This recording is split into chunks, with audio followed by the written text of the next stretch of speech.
So there are some giant mistakes that way too many new Amazon FBA sellers make. And my goal in this video is to make you aware of those mistakes so you can steer clear of them. And while some of these mistakes I've personally made myself in my own business, these also come from the thousands of you guys that watch my videos and I see problems that come up a lot, or the hundreds of students that I work with as well. I see these problems come up too frequently, and that's why I want to bring them into the light a bit and hopefully allow some of you to avoid them before you hit these pitfalls. And we are going to jump straight in, but two very quick things first is number one, smash the like button and subscribe to this channel if you've not already done those things. They really help with the YouTube algorithm and potentially pushing this video out to more people. I really would appreciate if you do those things. And number two, Black Friday is here and I'm doing a huge promotion for my Zero to Brand program, a deep discount and some additional bonuses. So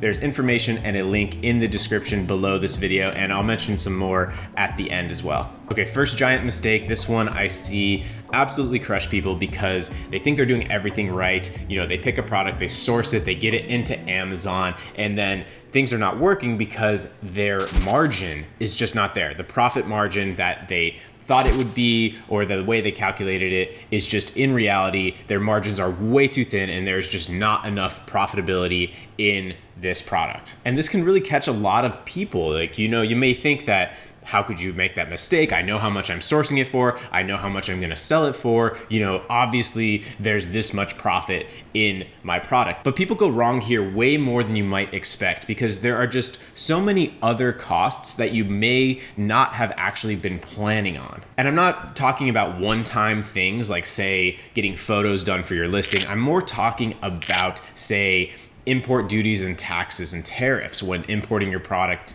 into the US to go to Amazon warehouses, or even just shipping and not really understanding how much air shipping is going to cost, how much sea shipping is going to cost, what exactly is needed to get this product from your supplier into Amazon's warehouses. Or this could even simply be not understanding the fees that Amazon takes for allowing you to have access to Prime shipping and all of that and using their warehouses. You have to go into those fee calculators. You have to understand how much of this sale price is Amazon going to be taking when I sell my products. You can find that easily at the Amazon FBA fee calculator. Or beyond that, you're not factoring in advertising costs and how much it's going to actually cost you to get this product in front of your market, in front of the people that are going to want to buy it. And by the time these things add up, all of a sudden you could be left with no profit remaining. Even though you thought you were going to be making $5 a piece, you're actually maybe losing $1 a piece or breaking even. And that's why in most cases, $5 profit is not nearly enough because you have to leave all of that margin room for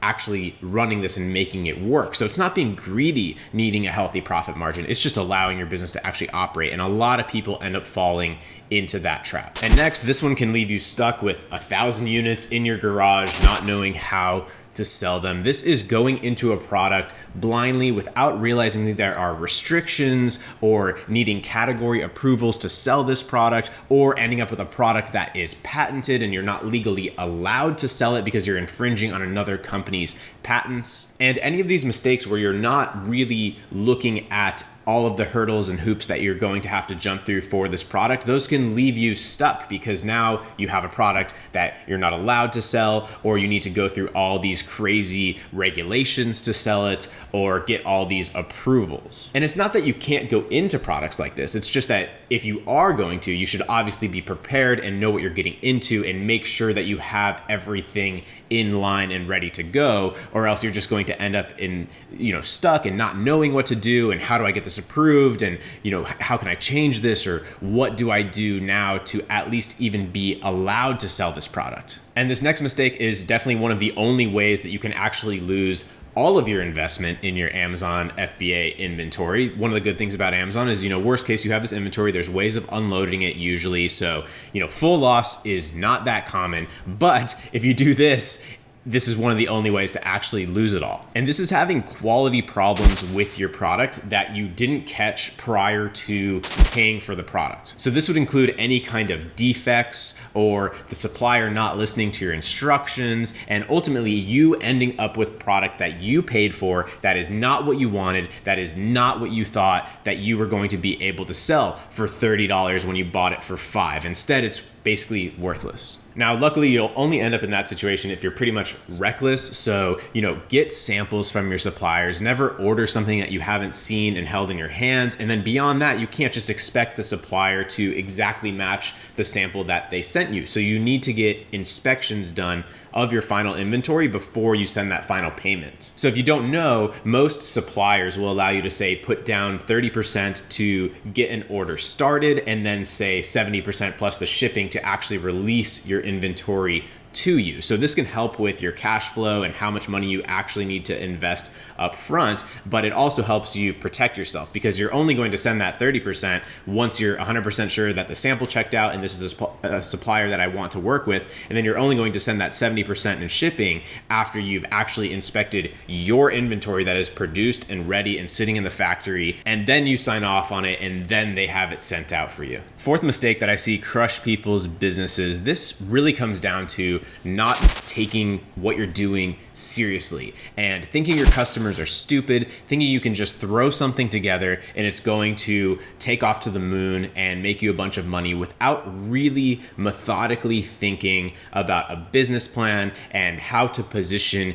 your product and how to market your product and how to make people want to buy what you have. And I'm not talking about a business plan, but I just mean having some kind of plan and having a vision for what makes your product special, what makes your company worth buying from. I think way too many people just find a product and put it up. And without being serious about all these little details, paying attention to your photos and your text and copywriting on your listing and the way you do your title and the way you target customers. Who is even the person that wants to buy your product? Who is your demographic? Who is your customer avatar? These are things that you want to think through, and you want to incorporate that into your product's packaging, into your follow-ups, into every piece of your business to make it seem real, because hopefully it is real and it's something that people will actually part with their cash for. And next big mistake is ignoring data. Once your product is up and selling, you've sourced it, you've got it into Amazon's warehouses, you're selling your product, you now have to be in the business of running your business. You've got through the hardest part, you're up and launched, but then I see a lot of people that just have it up there and kind of ignore all of the information that is available to us. So this includes monitoring your conversion rate. That is how many of your viewers of your listing are actually turning into purchasers. What can you do to optimize that? Are you watching how your keyword rankings are changing? Are you watching your overall traffic? Is it going up? Is it going down? Is my conversion rate going up or down? What is really going on, and keeping a pulse on all of these numbers. Where are the fees going? I'm spending too much here. There's room for me to actually increase my price here and make more margin because it's going really well. And there's so many of these day-to-day traction things that can get ignored for sure if you're not committed to really understanding what metrics you need to be paying attention to and what ones you don't, and actually just diving in there and monitoring and keeping a pulse on it. And there's always tools and things like that. For example, one of my favorites is Helium 10. They have a million different tools in their whole suite of tools. So there are things for keyword tracking and listing optimization and finding new keywords and all of these different things. So there are, tools at your disposal, and you need to learn how to utilize those tools to, save you time, make you more money, and ultimately just make this an easier process and actually one that is tracked. And by the way, since Helium 10 is one of the few tools that I highly recommend, I do have a discount link in the description. If anyone's looking, you can either get 50% off your first month or 10% off every single month for life. So that's down there. If you're looking for something like Helium 10, I do recommend it. And another huge mistake that especially new sellers make is not taking PPC seriously enough. And PPC is pay per click. That is Amazon sponsored products, their ad platform where you can pay to get your product shown in front of people that are typing in related keywords to your product or on your competitor's listing to show up, pay for it and get traffic to your product. And obviously, just by the sound of that, that is incredibly powerful if done correctly. And I see way too many people just, take literally 3 seconds and set up a single automatic campaign that just runs by itself, and then they're like, oh my God, my PPC is not working, I don't know what to do, I don't understand, and all of that. Or some people literally don't use PPC at all, and they're just like, how do I rank on page 1 immediately in 5 seconds? And while ranking strategies, things like that are an important piece of this, PPC is definitely often ignored. So PPC is another one of those areas that you need to work on semi-consistently. You need to optimize, you need to try new things, start some new experiments, turn this one up because it's going well, cut this one down because it's losing me money, and ultimately try to hone in and scale the aspects that are working and making you money and, allowing that flywheel of Amazon to happen.